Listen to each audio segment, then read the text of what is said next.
Hello everyone, I am Shama and welcome to the book replay. Today we'll be reviewing The Creation of Half-Broken People by Siphiwe Gloria Ndlovu. See, color, orange. So you guys have to know that I'm really serious about this. I think this jacket is just because I don't want to look like what I'm going through. One of the reasons this review is coming late is because I overthought the review. If you have been with me for the past 2 episodes, you know that I am an overthinker already. There's a reason why I read a book 3 times before I write a review. I wrote the first draft of the review, but for some weird reason I felt it wasn't good enough, so I let it sit. I was halfway through the second draft and I was like, you know what, let me consult this first draft for some thoughts. Then I started reading the first draft and I realized that, I might just be a bad guy, you understand? That the first draft was good, so I was like, you know what, let the first draft run. Anything that will meet in post will meet in post. So yeah, that's just the pre-ramble. Let's talk about the creation of Half-Broken People. So the book was written by Siphiwe Gloria Ndlovu. I think maybe I'll just stop calling her name later. She's a Zimbabwean writer who has authored 4 novels, and this one being the latest. She holds a PhD in modern thought and literature from Stanford University, as well as a master's degree in African studies and I think a master's degree in film. And she has a film called Graffiti. The creation of Half-Broken People was like my buy of Ake Festival. I saw Siphiwe on stage. The way she stared at the ground as she sat on the stage, just, absorbing everything, just being in the moment. Once she started to speak. In the beginning, there was erasure. He came, he saw, he wrote, and she became Kagul. I immediately knew that this woman could only write great stories. Sometimes, you know when something is just right. Of course, on buying the book did not disappoint me. I blew half of my budget buying The Creation of Half-Broken People. And it's a book that I think everybody should read. I think everybody I have met this month, I have been telling them that, if you're not reading Creation of Half-Broken People, man, I don't know what you're reading. So, because what we have here is a master stroke from somebody who has a lot of experience writing books. I see her and I really, really admire her, You know what, see, I'm just going to stop glazing. Let's just talk about the book. So The Creation of Half-Broken People tells the story of a woman. We don't know her name for most of the novel. She suffers abuse when her husband dies from the family, even from her husband. She also sees ghosts. That's a particular set of 3 women who have been visiting her since she was 5. She starts to plan her escape and she goes to the City of Kings to help this family to, plan an event. The castle where she goes to go and stay, where she goes to go and start preparing for the event, is a castle where she first sees those ghosts. That castle, the ghosts appear to her, she falls into dreams and she witnesses their stories and writes them. And as she writes, she slowly comes into herself and starts to plan her escape. First things first, Siphiwe is a good writer. Her writing it's as soft as butter. You just glide through. Despite the fact that Siphiwe is handling very serious topics that only a genre like gothic fiction can. So gothic describes things that people do not write about, sadness, haunted houses, mad women. Despite the fact that she's handling very serious topics, she does it very well. She writes this book from the point of people in society whose stories are, erased, mistold, or misinterpreted. The other in society, basically. If you are thinking the other is women, you are very, very correct. Bonus points if you add mad women to your answer.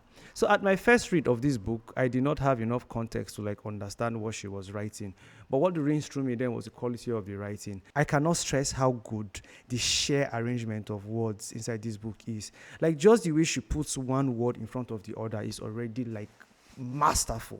But the second read allowed me to see the themes of this book in much brighter light. To write this book, Siphiwe consulted historical texts. She used even some of them in the book. You see them photographed in their original forms. She's an archive pigeon. That is, somebody who spends a lot of time in the archives. God when. She spends so much time amongst recorded information. So what she does in this book is that she takes pieces of history and she weaves them into really excellent plots. My second read was also where I felt the emotional impact of these stories. Now that I wasn't wowing and cowing at how awesome the mastery of language was, the second part set up my emotional field for this book. If at this point, if you had told me that the story is here 100% real, I would not have an argument, because there's a certain level of detail and roughness that Siphiwe adds to the story that just makes it, hit closer to home. I started reading it for the 3rd time and it's getting better, and around this time, I'm just going through the stories. I'm reading the events for what they are, and yeah, I actually really cried at the story of Brickfield Scott Yards.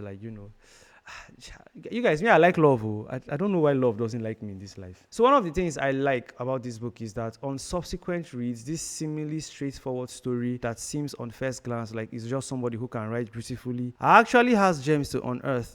And there are so many powerful lines. I have a list somewhere because anytime I just saw something I liked, I wrote it. I have stopped marking in books because I intend that my children are going to read these things. So I cannot even ask Siphiwe what she put inside this tube because there are some things inside this book that are actually beyond my skill level or my craft level as a writer. But I'm going to get there. And one thing I'll say about this book is that while this book is about women, I would say this book benefits men more than it benefits women. If you ask me, because the experiences here are very, very women. And of course, women can relate. Like this thing will probably just clarify, give voice to, and make stronger these experiences that women have. But for men, this is like a 4-unit course that you must take. I benefit a lot from hearing stories about women, told by women, and for women. It has always given me like a much more deeper perspective about life that I would not have gotten either way. Because at the end of the day, women are kind of like completely different from men. What I'm saying here is that if you're a guy and you see this book, please buy one for your group, pass it around, have conversations about the things that you have. Try to read a lot more history so that, you could understand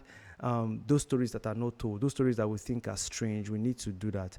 I got my copy from the Wida bookstore at Ake Festival. And so if you are planning a haul, that's a book haul for this year, add this to your list. Buying The Creation of Heartbroken People is actually an investment because it's a book. So usually, if you watch this video to the end, you hear me talk about the Leopard House Fiction Workshop. I'm supposed to be on now, but I have been busy tending to other aspects of my being. I catered to the Amor restaurant on Valentine's Day. It was epic. I almost did not want to do that, but I'm so glad that I did it. And I'm also catering to a camp at the end of February. And so there's simply no time, to be honest. Even to edit this, I really don't know how I'm going to do it, but God is going to help me.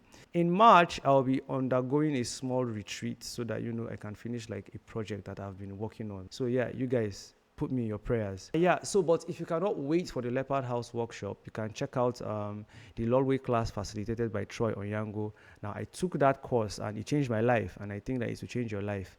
Of course, the money is life-changing, but you have to pay money for your life to change at some point. The second thing now is that the book replay itself has been acquired by the Leopard House. And as a result, we'll be starting an audio version of this. Yay! The podcast, that's the book replay podcast, will come with, I think, a lot much more deeper takes about the book. So if I have a second draft, I would add that to the podcast. Think of it as a replay of the books here. I also intend to include interviews with authors that we can get our dainty hands on.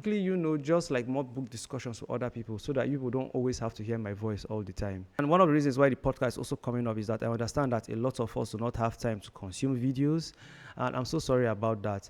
Even though I keep this hair for you, I try to wear clothes for you. I'm so sorry. I try to be pretty for you. Okay, it's simply not landing. But yeah, if you cannot watch an audio version of even this particular video, would be made available a week after the episode has been posted. You'll be able to find it on Spotify, probably on Anchor and anywhere podcasts are hosted. I like the fact that this week is good news everywhere, and I hope that with this new partnership with the Leopard House, we'll be able to succeed because trust me, I need help. So now that's all for this short review. This is really all. So those of you that don't have long attention spans, you guys can scurry along and do something useful. Now, if your attention span can handle what is coming, I think you should stick around. Writers, I don't think you guys have a choice because do you want to say no to free game? Let's talk about our author. So Siphiwe is a Stanford PhD graduate and a Master of African Studies and Film from Ohio University. I feel as if I've said that. Yeah, she was the winner of the Yale University's 2022 Wyndham Campbell Prize and the Sunday Times Fiction Prize for 2019. She's a recipient of the 2018 Miles Morland Writing Scholarship, and she was a 2020 Writing Fellow at the Johannesburg Institute of Advanced Study. Saying that, I actually just run out of breath because she's properly decorated. She's not just a writer, she's a scholar. Her PhD focused on post-colonial theory and feminism theory, and a lot of this bleeds into her work inside here because the creation of heartbroken people basically just, talks about that. She has published the City of Kings trilogy before this, I haven't read those, but Siphiwe is the kind of writer whose books I'm definitely going to buy. Like, even if she writes on tissue paper, bring it. Because, like, from the moment she spoke on stage at Ake Festival, she sold everything she has written, everything she's writing, and everything she would ever write. I'm just a sucker for, like, good writing, you know. One of my greatest achievements in Ake Festival was getting her to sign this. Like, look at this. Oh, my God, Jesus Christ. And I read this thing like a prayer every time I read this book, because I'm like, let me just collect some karma, because I need some good luck in my life, man. Message to Siphiwe. Ma, if you're doing a master class or a residency for any writers anytime soon, like, I know someone that has locks, I would like to suggest him. So yeah, if you are, please reach out to me on this channel. I would even leave my Gmail in the description in case. Please. Yeah, I know people that would benefit from the things that you have to say. I believe we have so much to gain from hearing you speak more. So yeah, that's it about the author. Let's talk about the book cover. Like, this book cover simply just understands the assignments. Like, first, the lilac and this red, you know, I think are like my kind of brand of pastel. Like, this book is going to look good on any shelf that you put it on. Like, when I get a coffee table, this is going to be one of my coffee table displays. A second copy, actually, because if I lose my current copy, I'm going to cry. I'm even afraid of giving this book out, to be honest. So the creation of Half-Broken People, that's this title, is such a powerful title. Like, Half-Broken just speaks like of nuance and depth about like an insecurity that all of us humans have. Like, we're often wondering if we are whole. There's a picture of three shadowy women, and these three shadowy women represents the women whose stories are being told here, whose stories are being dreamt about. Yeah, these stories are murky, just like how these women were written in history. Were misrepresented, they were misbegotten, and they were forgotten. So obviously we don't see their faces because we really don't even know who they are, because we never recorded them in history. So yeah, how can you not want to read this from this cover? One of the things is that the size of this book is perhaps my favorite thing about the book. Picado Africa ate with this size, because I'm really excited to talk about like what this size does. Okay, let's talk about book sizes now. Book designers, you can correct me if I'm wrong. So first, this book is handy, but it is not heavy. Like, it sits comfortably in your hand, and it can rest on its own weight, since like it has a very strong spine. And for the size of this book, it's surprisingly very, very light. Like, look at how I am moving it. Covers are strong.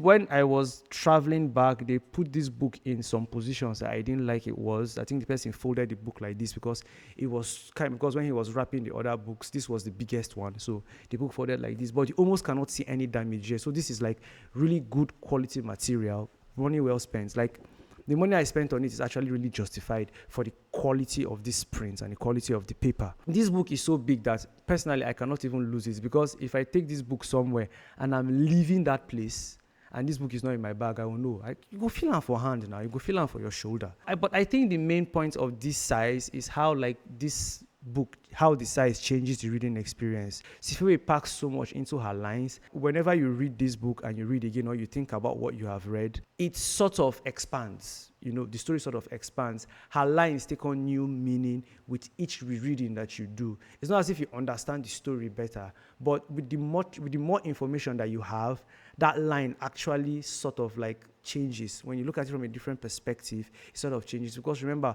we are writing from the points of people who are sort of like at the bottom of society. You know, everybody has had a hand in their abuse somewhat. You see that in this book. For these words to grow physically, you can see how this book is.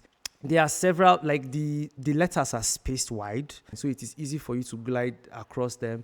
The distance from like this header, the header title here, and where the text starts is actually much wider. It's like, I think like 2 centimeters wider than a normal book. With the amount of events and the amount of compression inside this book, the space stops the story from feeling very claustrophobic. Because if this story was written on a very, very smaller print, it would have had a much less optimized reading experience. So kudos to the book designers. Like, this is actually really, really thoughtful design. Like, I cannot tell you how many times I just finished a chapter in this book and I just sat down for a while just to just think about what I had read and how this had changed everything that came before it. I think this is the tallest book I have. So yeah, Picado Africa, the people that designed this book, the person that has this concept, I wish I could give you money so that you could give them. For this cover, I simply have no take backs. It just does the work it's supposed to do and more and even extra. So, in fact, rating is another 6/5. I'm sorry. Yeah, I'm sorry. So yeah, now that we've talked about the cover, let's move into the content. At the start of the panel that she was at on Ake, Siphiwe talked about how she wanted to reverse erasure by telling the stories of women through the lens of women. She said that she was inspired by King Solomon's mines and how well the black woman was erased. Yeah, apparently in King Solomon's mines, there's a character, Gagu, that was posited as some sort of creature. Apparently that was a black woman, and well, Siphiwe read that and she was like, nope, I have to change the narrative. Now, the premise I can surmise from this book, that from what she said, is that erasure can be reversed by telling the stories of the people who were erased from history in the first place. That's erased from recorded history. I guess that's her personal goal for this book, and it's a goal that she achieves. However, my personal premise is that colonialism, colonial oppression, or anything that is oppressed creates broken people on both sides, and this brokenness is inherited across generations. Now, guaranteed, one side is more broken than the others. Maybe one side you have like probably their lives that are their physical lives that are broken, but for the other side, their humanity is broken. And this work is so masterful that it achieves what the author wants it to achieve, and it also leaves a lot of room for a reader like me to create his own meaning inside the book. This is like high-level story construction. This is like the third book I am reading from Zimbabwe that is really hitting me hard like this, and I'm wondering like, what's going on in Harare? Do you guys have a vacancy that I can come? I'm shooting my shots. Like, if there's like some sort of academy where you guys are printing these amazing writers, I would really like to attend, because yeah, the stories are really hitting it. At least the stories that are making it to us here. I don't really know about, the local industry there. The content of this book like carries the mark of a highly successful academic person. Like, I'm looking at the elements of literature here and realizing that these things that I'm struggling to teach in class, Siphiwe manipulates them like clay. What experimental stories do is that they take on an element of fiction, they stretch it, they break it, and as they stretch it and break it and reaches its limits, you, the writer, the academic, sees the shape of that particular element of fiction. But Siphiwe doesn't necessarily experiment. She just does something that hasn't been done before, and she employs deftly all of the elements of fiction that I can behold. When I read this story, I feel as if nothing was left to chance, like from the framing to the language to the tone, even the nature of the suspense. Everything plays out with this kind of delicate moderation that only an old master of the craft of writing can suffuse into their work. Here I am glazing her like a donut again, because I really cannot get enough of the genius that was put inside this book. It's just simply amazing. That's all you need to know about the author.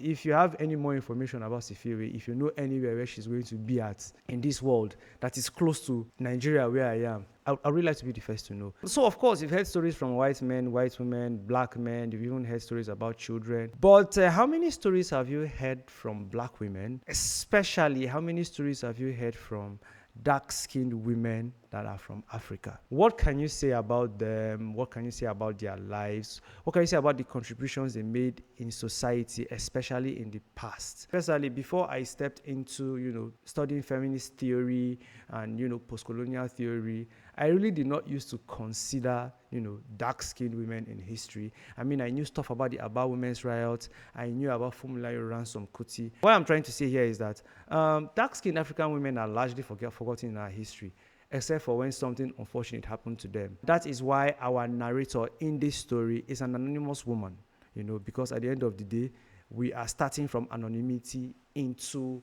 light. So that's like a very good move on Siphiwe's part. As I said, everything is sort of like conscious. And this anonymous woman has been traumatized, re-traumatized, and she has inherited trauma from past generations. Just like, any woman that you can point to right now. So the concept of madness in this narrative is not like necessarily the madness that, we see. It's not necessarily mental illness, although there's still like a touch of mental illness in there. But it's in the sense that our anonymous woman is begotten from a line of women who have not been treated well by society. And so in a sense, this story describes the generations of trauma compounded in women, people who are sort of misunderstood because they are they have inherited things from the past.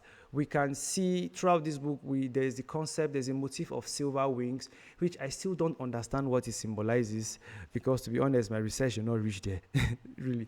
But yeah, there's this motif of silver wings, which there's a particular character that is looking for that. And when people meet her looking for the silver wings, they take her to an asylum because they think that she's mad. And then the person who takes her to that asylum finally now goes and actually finds a pair of silver wings somewhere. Madness, in a sense, just defines like a particular way of thinking. I would say that also refers to the way our anonymous woman processes the world. It's a little different from the traditional, logical, reasonable way that most of the stories that we say understand. Like, for one, we can see how she relates with people. Like, she describes people how she sees them.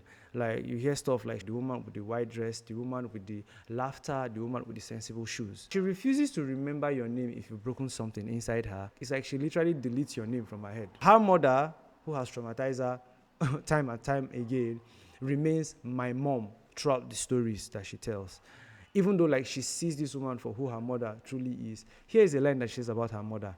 My mother is capable of many things. She's particularly good at calling, hollowing things out, removing what is inside. That line is like from a trauma response you get. She has read that her mother to the bone. But the people whose names she recalls are people who have been nice to her, who don't see her as someone who's mad, or who have touched something inside her. So first, you have AJ and Johanna. Johanna is her sister-in-law. AJ is Johanna's husband, whose cells she literally carried in her body.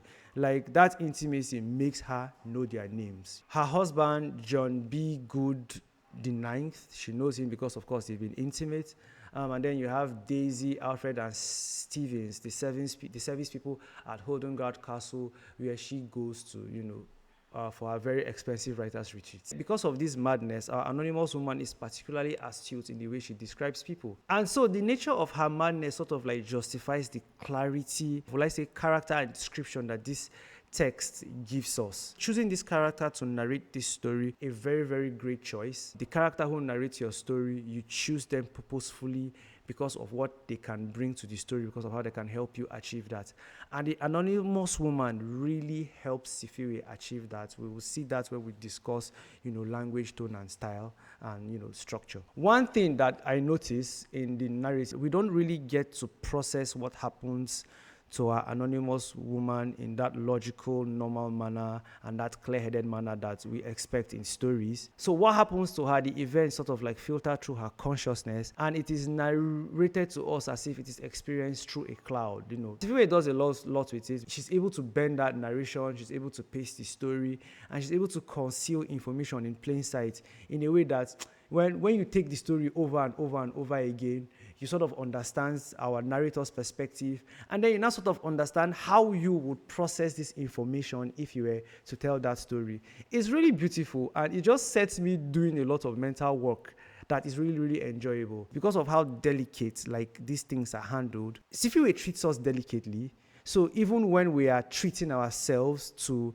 like a review or to an interaction with this book, we extend that delicateness, that delicate sense to ourselves. So moving on to structure, the book is split into 7 parts. We have 5 stories and 2 interludes. So we start with the background of the anonymous woman and everything she goes through to get to Holden Guard Castle in the City of Kings. Then we move into the story of the woman with the white dress. There's an interlude after that, and then we move into the story of the woman with the parasol. And then there's another interlude, and then we move into the story of the woman with the sagacious eyes. And then we finally finish with the anonymous woman again, about where she actually starts to now finally plan her escape. Let this book not fool you.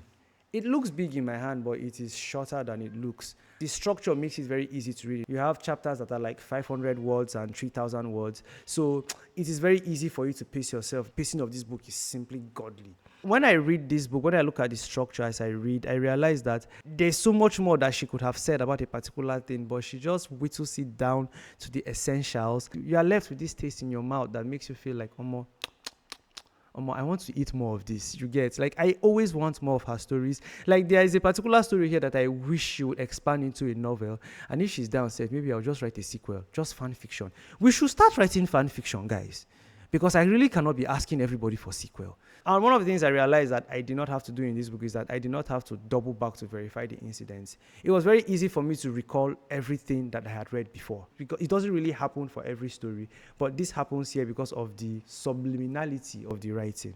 There's also like barely any interruption to the experience of this story. Like there's literally no place where this story pulls you out of a hypnosis that Siphiwe weaves. It's very, very commendable for the amount of events, like a century and a half of events that we read in this story. Generations upon generations, characters upon characters.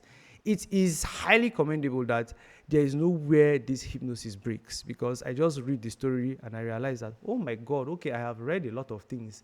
It feels like I've read the history of a place, and the city of kings has been burnished in my heart. That's how it feels at the end of this book. Nothing is left to chance, and so you are not thinking of plot holes at the end of this novel. You're not wondering what happened to this character that she mentioned at first when you are done with the book. Every character arc is actually finished. Like there's so much care for the characters here. Book is actually like a very comfortable read. It's probably like the most comfortable read I have read in a while. It's a book that actually holds you while you go through it. This is not just good writing, it's great writing. I can only imagine the editing process. Like if I were to draw the structure of this book, it would be like a guitar. So first you have like the anonymous woman's story, and like this is where it ends. And then as she goes into like her first trance, we sort of like loop around. She goes back in time, she comes back to this place, and then she goes back in time again to a different time. She comes back to this place. And so, yeah, I call it a guitar. So it's a beautiful structure. And this story is about like 150 years. And like through these 150 years, we see the changes in societies. We start from the entry of the colonizers to the things they built, to the people they marginalized. We see why they built them. We get a sense of setting, of the setting and the place through how our characters interact. So, like, we are not told the things that matter. We are shown the things that matter. Like, in spite of the fact that Siphiwe is holding a mirror to society and asking us, is this you? This book doesn't even feel the least bit preachy at all. Because by the time I was done, I was completely on her side. It made so much sense, and that's what I see. Like, the premise was proved over and over and over and over again. It's actually something. I left this book asking the question, like, why would you ever want to erase? Like, I understand why you want to do it. Hatred, when you want to steal from them, you want to erase their identity so that you can keep exploiting. Documented history is perhaps the greatest weapon the oppressor ever wielded against the other. Keep that in mind, because I am looking at what was done in Africa and how documented history is still being weaponized against us. As the documented history and the lack of it is being weaponized against us across every aspect. And it's anyway, let's talk about place and setting. Place here is very invisible. When we pause to even like behold the city, it doesn't feel as if we're describing a place. It feels as if it feels very tactile. And even when we go into the stories, we learn about place from how the characters navigate place. Like, we know that there is a workshop at the Chalmers residence because Ezekiel works in it. We know the exact size of land Mr. Chalmers has because we know how far the children have to walk to the water. And we sort of know the amount of pride that Mrs. Chalmers has in that land. We know that it's not as big as the land of the person that has like the biggest pride in the place. Our characters actually feel very woven into the places they inhabit. Control of information here was just very, very steady, and it was very, very consistent. And one thing I noticed about our characters' relationship with places is that they don't fight the places they inhabit. Like, if the place is not working for them, they just simply find another place to go. And one more thing place does here is that place kind of like defines the emotional state of our characters. The places they navigate to describes the places their emotions are at. So for the character Ezekiel, when he starts to fight a war inside himself, he leaves the Chalmers residence and he goes to go and find a war. When he finally leaves the war and he's ready to surrender to his life, he settles at Brickfield's courtyard. The setting in this book is definitely in colonial times. It just shows in everything else, because where else in time will 540 white men want to crucify one black man? And that is one end. And at the other end, we are looking at how Annie cannot really survive in society. She's not made whole in society unless she's attached to a man, even if it's a colored man. I'm also looking at Edmond, which is one of my favorite white people inside this story. It's how he had so many multiple chances to try until he succeeded at life. across the best parts of the world and across the worst parts of the world. Like, he tried so much in London and failed. He came to Africa and tried and failed, went back. That is an opportunity that was not afforded to any other kind of person inside this book. One of the lines that really defined the setting for me is where Siphiwe writes, "The missionaries created shame around bare skin to force the natives into buying clothes." If that line doesn't say too much about where we are at in this novel, I don't know what else says. I will write like this, Sha. For language and tone, Siphiwe employs very, very crisp language, remembering the spray of crimson arcing its way across the iridescent yellow wallpaper when the scissors cut last time. A spray of crimson arcing, so you have blood just in one or two words. She has painted a picture that actually describes something terrible that happened. Since we experience most of these things through a cloud, you are just vibing, and then when that line just hits me, I'm like, okay, something horrible has happened here. What happened? It was on the second read that I realized that, oh my God, somebody actually slit her wrists. Like, the full impact of that hits me when I go back and I read that line. I'm like, oh my God. You get? So it's these things that just really make this writing really good. When she introduces characters, she introduces them beautifully. Like, she introduces a character, she says, a woman with time and patience folded into her sleeves. Just beautiful. Siphiwe's writing here is also effortlessly funny. Like, when she's talking about colonial activities, she's very cheeky. And I really just can't help but laugh, not at what she's saying, but at the entire situation, the way she sort of like narrates it. On one hand, she's saying that what they are doing doesn't make sense, because she's sort of like poking fun at like, what you are doing doesn't make sense. And on the other hand, it's just really, really funny. That is like a real master stroke at, talking about something that is really hard, but then backing it up with a kind of humor that makes it sit well in our minds for longer. Just not having a visceral reaction when she brings up these usually uncomfortable topics. Just kind of like gives me very, very comfortable frame to be able to interact and have a dialogue with this concept. And when we talk about style, we talk about the motifs that she deploys.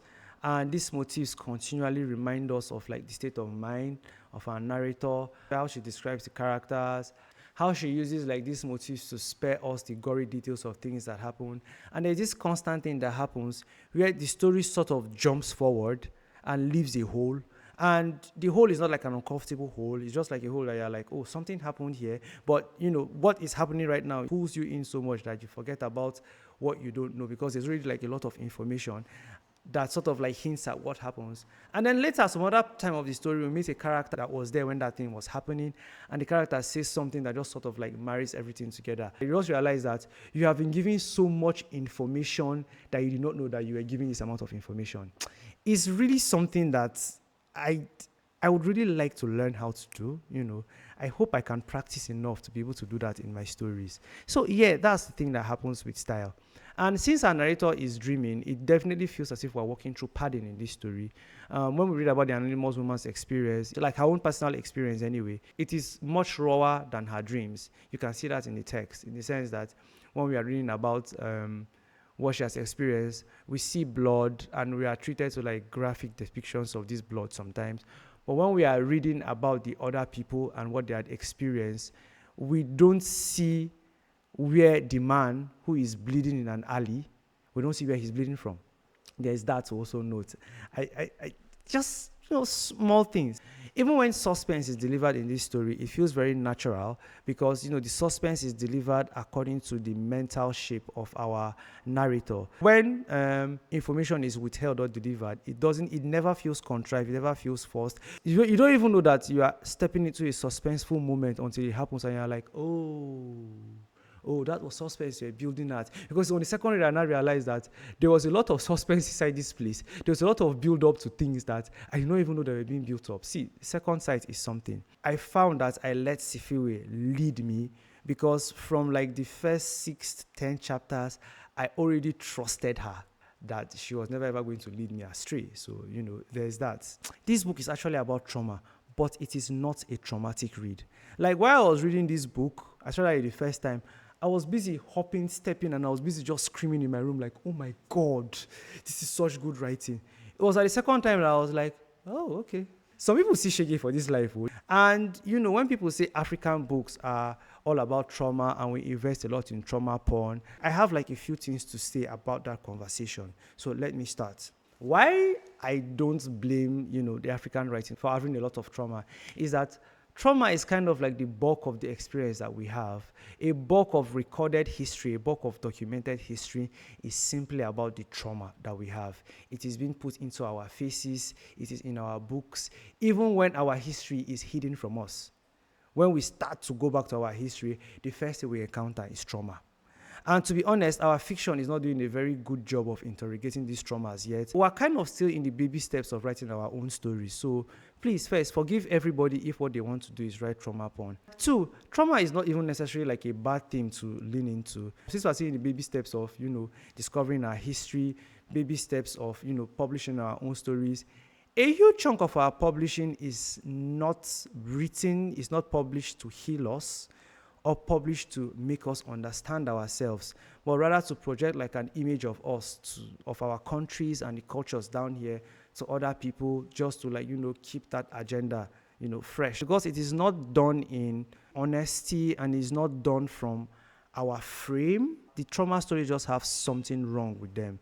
So I would implore that anybody who wants to see like a traumatic story done right should actually read this. This sort of like documents a lot of trauma. It's actually so enjoyable that, I personally start to feel guilty when I start to enjoy these stories. We cannot be imagining dragons when we don't have a past that we own. The study of trauma presented here is not shocking. I am really inclined to believe that when a writer just, shocks us with trauma, it's a cheap trick to make the story memorable. My favorite way to talk about this plot is that the plot is basically about a woman who travels to a castle on what is like the world's most expensive writer's retreats, to write out the dreams that have perturbed her since she was 5, and then to plan her escape from an abusive situation at home. Finish. It is such an expensive writer's retreat. She has the entire staff at her beck and call, and she sleeps and wakes up at her own will.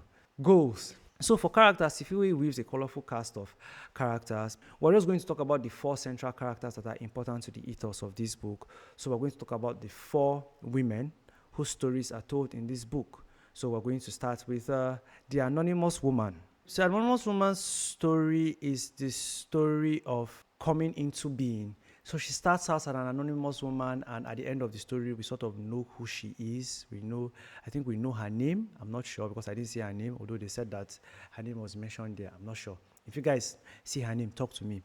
By the end of the story, we actually see a person who has come into knowledge of themselves, and how she does this is that she writes the stories of the women who have come before her, and some of these women, she's actually really related to them. She writes her past. She sort of like confronts the demons that she has inherited from the women before her, no matter how painful and no matter how demonic they have been. And I think this is sort of like a representation, or would I say a message to those of us whose histories have sort of like been deleted. So I'm looking at the minorities, the minor ethnic groups that we basically don't have history. All we have to go on is possibly just one PDF that is a dictionary distilled from the Bible. So it's sort of like a call that, we can still find ourselves. All we have to do is just really start documenting and start writing the stories of the people that are around us. That is how we find ourselves. So, walk up to anybody who is like ancient in your village and try to like just get something down, write it down, because that will form like a canon for you. So I guess that's what the anonymous woman represents. The misremembered woman, that's Elizabeth Chalmers, was a woman who had white skin. She inherited from her maternal grandmother. And, around her time, there was already like some stability in society, like at least some colored people could own land. So, of course, her father had some land, Mr. Chalmers. Through her, we'll see like the work that, non-white people had to do to be respectable in what was termed a sort of independent, time. We could see how far her mother, Millie da Costa, went for the community, even doing like sometimes 4 times the work to be accepted, much less than, the other person that had bigger land. And what happens is that Elizabeth starts to wander and she ends up at an asylum, and the only record we have of Elizabeth in history is as patient 925N. So she becomes a misremembered woman. There's also the misbegotten woman, who is Annie. Annie's story centers around the erasure of identity. So Elizabeth's story is about the erasure of personhood. When she steps into the asylum, of course, so they erase her personhood. She's not a person, she's a patient. That's what we know her as history. But Annie's story centers around the erasure of identity. So in Ari's story, we see what identity is and how it comes to play in the lives of people, especially in the society that she does. So Annie is a completely white woman. White women are below, white men in the totem pole of colonial hierarchy. Even though they are under protected status, they still face as much oppression. Well, not as much, but they still face some oppression. They can't do business, they can't really own things like that. A white woman without a man, that's a father, a husband, or a brother, is a bird in a gilded cage. Because yes, black women are not seen enough, so they can do a lot of things in the background. They can own businesses, they can actually sort of like fend for themselves, even though it's dangerous, but at least they can take their lives in their own hands. But I think around that time, the white women were not able to do that fully because society would judge them and society will start working against them. And since they don't have the freedom or the invisibility that black women have, it was sort of like a lose-lose situation. And how Annie escapes this is that she does something that society does not expect her to do. I'll leave that for you to find out in the book. And then we move on to the forgotten woman, which is a core African woman. That is Siphiwe. So of all the women who have suffered erasure, the black woman is perhaps the one who has suffered the most. And we can see this in the story of the forgotten woman.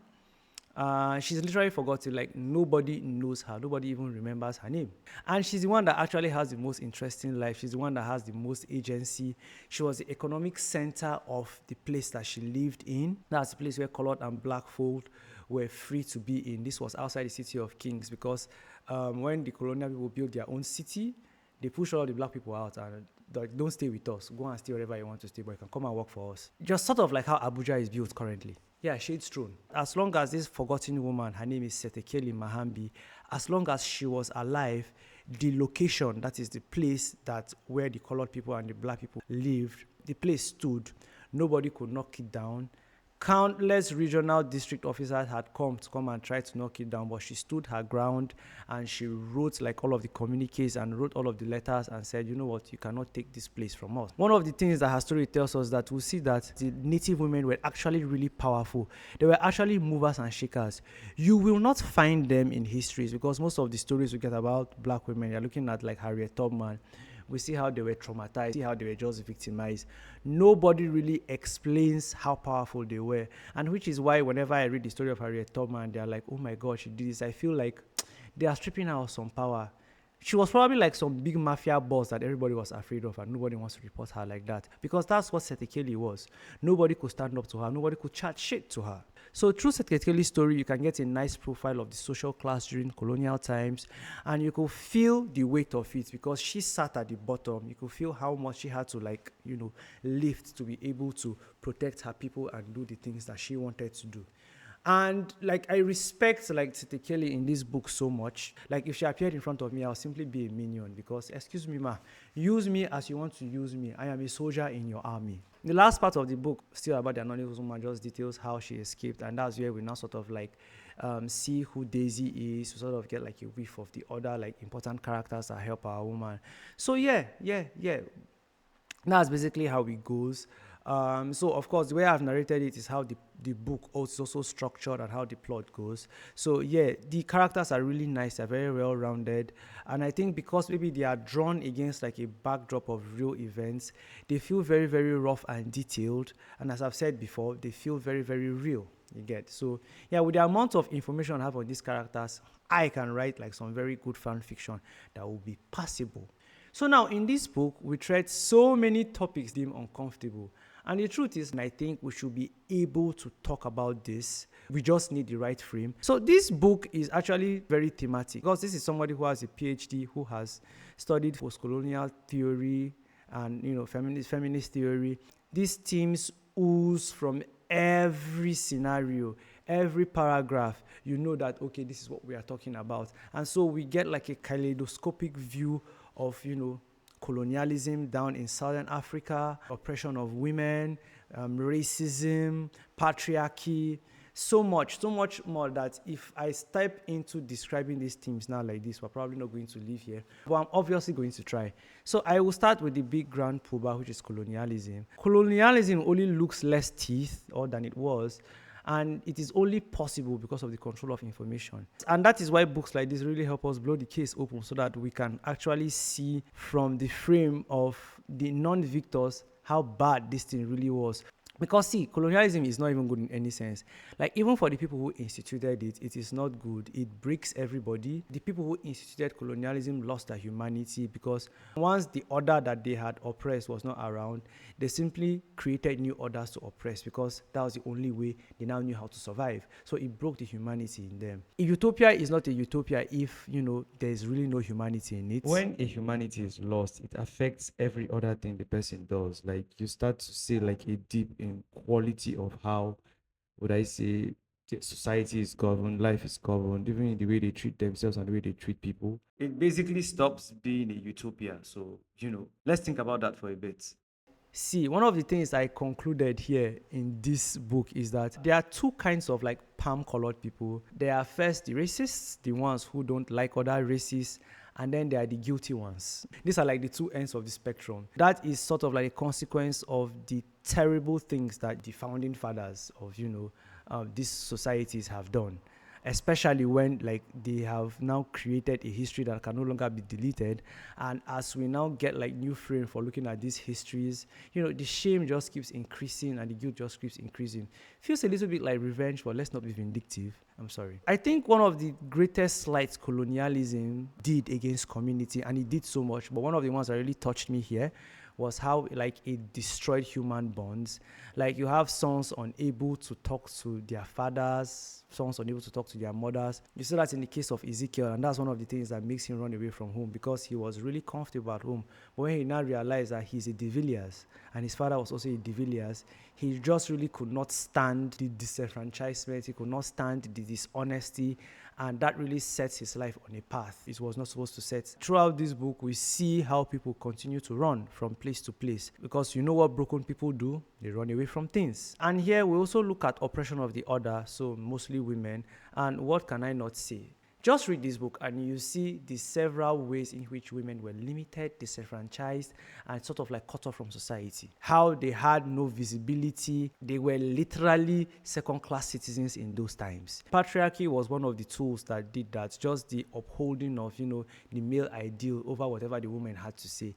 Even for mental patient care, they were also disenfranchised. I'm not sure, but I think that one of the women inside here was repeatedly lobotomized. And it's something that you see in history where whenever women were hysterical, whenever they just really had like problems, they would just go and just cut off a piece of their brains, which was just really unfair. There were so many women, there's so many minds lost to lobotomy. Too many minds lost to lobotomy because, people could not be asked to just take care of women because, women were women. I'm sorry if I'm a little bit vulgar in this replay, but there are a lot of tough topics that, just really bring out the bile in me. About the oppression of women, there's a lot that I have to say. You should read this, and I think that is really shown in this book in great detail. And then there is racism, which is another tool of colonialism. It's examining the mindset of the doctors. You get, and I like that Siphiwe picked a doctor who has sworn the Hippocratic oath to do no harm, yet he cannot get past racism. So you can see how racism poisons everything. Another thing that we see here is the physical violence as a tool of oppression. Yeah, we see how many ways physical violence is used. And it's not just in the beating, because violence is not just in, I'm beating somebody. It is in the disruption. When the colonialists come and they destroy a town, and say, we want to use this for this. That's physical violence that has been used as a tool to oppress those people. When they come and they sort of like change how the people dress, that is some sort of physical violence in a sense, because now these people now have to shift their economy to accommodate your new fabrics, which you set the prices for, and you are just in control of other aspects of their life. Physical violence was shown in so many shades in this place. I will not really be able to cover everything in this book because there's a lot to say, because again, we're the PhD levels of thought that I cannot ascend to yet, so you should know that. We'll see how many times people wanted to violate the location, even after they had removed the people from their land and built the city of kings. The violence was just repeated and repeated and repeated. The rage of any oppressor against their order is always disproportionate, because they are bullying, they are trying to make the order cower in fear and never rise up. The way they met out justice is always, always, always uneven. So you can also see that in the Umutali rape case and all of that. So yeah, it will take like another video and probably like 12 different classes for me to explain why nobody should support patriarchy, racism, or colonialism in any respect, you get. So yeah, let's just leave it there. My greatest regret of what I didn't cover is that I didn't cover the mother to daughter relationship, where our main character's mother had the opportunity to tell these stories, but she sort of ran away from her destiny, and now she has now become her daughter's greatest up because she refused to be herself, be her full self. And you can see this playing across several mother to daughter dynamics, where mothers who have sort of given up themselves to fit within the system are now sort of like fighting their girls or their daughters now who are like trying to oppose and become feminist and become all of that. So that's something that is very core and key inside this book that I think everybody should actually also look out for. But there are also like very, very good things here, because one of the things I beheld is the inner creativity of the natives in that place. So you have like the pair of silver wings. You can see how they created stories around it. You can see that in spite of the fact that they were not living their best lives, the location was one place that the City of Kings could not do without. Like, they had pushed people out though. They had pushed people out of the city, but the location was happening so much that Mr. Edmond used to take his bicycle and ride to the location and go and see Seti Kelly and like drink great booze. The location was even exporting commodities into the City of Kings. The City of Kings did not get elsewhere because the location did not need the City of Kings to exist, but the City of Kings needed the location to exist, despite the fact that they consistently tried to destroy the location. So that inner creativity is something that cannot be destroyed, no matter how much you break a people. One of the things I also saw is the advanced worldview of the natives here, because like when the colonizers were coming, and what the people of the village, Setekeli's village, what they said was that we don't own this land, we are mere custodians.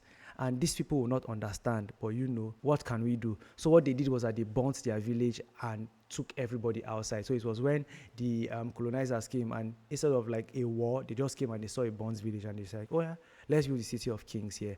And then when the people came back, they just pushed them out. So that ability to understand that we are here, we are younger than this world, and that we can always start again is something that I really hope that we really aspire into, that sort of advanced worldview where we can actually be at peace with life and stuff. So yeah, these are like the few themes that I can like interrogate here, because I think that we need to step into like a book discussion to properly flesh this out.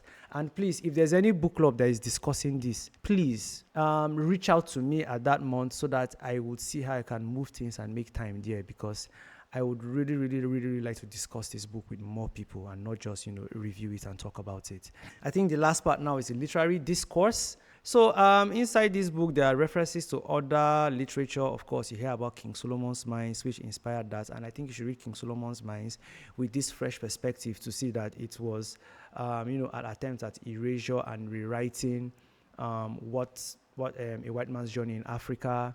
But one of the things I really enjoyed that I spotted here was where Siphiwe references the yellow wallpaper. So the yellow wallpaper is a popular short story about a hysterical woman who was mad in that time and how she was treated. At the time I read that story, I did not have the necessary tools to interpret what it was and engage in discourse then. But I think by the next time I read it, I'll really have that. So I think you should go ahead and read the yellow wallpaper. I'm not going to say anything about it because I'm going to add like 10 more minutes to this review. And from the start of this book, I can see that Siphiwe is probably priming us for a trilogy, because there is the mention of the 3 good children, that is the children that the anonymous woman has for the good family. And those children are also like at the intersection of, I have colored blood in me, but I exist inside this very, very white, powerful foundation that has a lot of power, that is very, very well removed from the experience of colored people. So there's a lot of turmoil inside those children, and I cannot wait, and I hope that the next installment has gist about the three good children, because we never know their names. We just know that there are two boys and a girl. Be it in the next 5 years or in the next 10 years when they have grown. Because I think this book is sort of dated because there's a pandemic inside the book too. Being in the next 5 years or 10 years when she decides to actually write, the sequel, or maybe she imagines what life is like for these three children, I believe that we are going to be treated to, the class consciousness and the new colonialism that is happening in this 21st century. And I'm really up for it. I'm really up for that discourse because I'm ready to engage with that topic hard. Once you finally get moving, and once you can relate to these concepts, each line in this book starts to explode in your head, and it's really a very, very good feeling when everything that you read in a book is not wasted. That will be my review, and thank you for sticking around for this long and everything. Even at the end of this, after I finish this review, I still feel like I have not finished communicating just the heaviness and the things that I feel about this book to you guys. I hope that I have been able to pique your curiosity, and I hope that I've been able to at least sell this book to you. This particular one, The Creation of Heartbroken People, I think you should get it. This is a lifetime treasure. So I think I'm done with my announcement. So there literally isn't nothing to say anyway. So thank you so much. This has been the book replay for The Creation of Heartbroken People. Thank you so much for sticking around. As for the next book I'll be reviewing on this channel, The Lyrics Alley by Leila Abulela. I listened to Leila talk at the Abuja Literary Festival, and I was like, I would read this, and this book was given to me by my friend. I think I said this in a previous video. I think the video about the Benue Books and Arts Festival. So I intend to read this. I'm so happy that it's a short read. And I truly hope that it is not as intense as The Creation of Heartbroken People, because I really need to put out this review in the next 3 weeks, and I need to put out the review while I am working on my project. So, as usual, I'm going to ask for your thoughts and prayers, and I'm going to ask you to wish me luck as I review books. So, thank you very much for listening, and this has been the book replay.